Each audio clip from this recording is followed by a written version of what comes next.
Good morning everyone and welcome back po ulit sa aking YouTube channel. So ito po, meron po tayo dito bunga ng malunggay mga kasuki, or sa English po ay tinatawag nila itong moringa pods.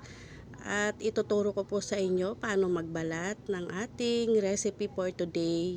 Yan po ay bunga ng malunggay at sasahugan lang po natin siya ng sardinas.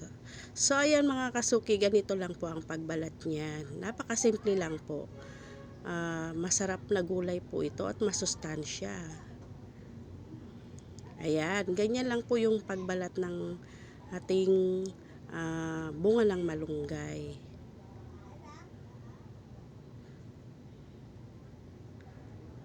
Ayan po, dahan-dahan lang po sa pagbalat at baka tayo masugatan.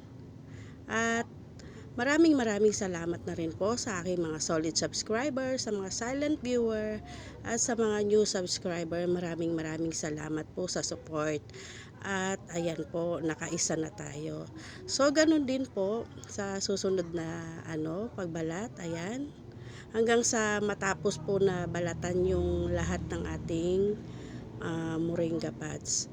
Sa probinsya mga kasuki, yan ay kinukuha lang natin sa tabi ng bakuran natin. Pero dito po sa Maynila, yan ay binibili. 4 na piraso, 20 pesos. So, bumili po ako ng 3 tali. So, tara mga kasuki, samahan niyo po ulit ako.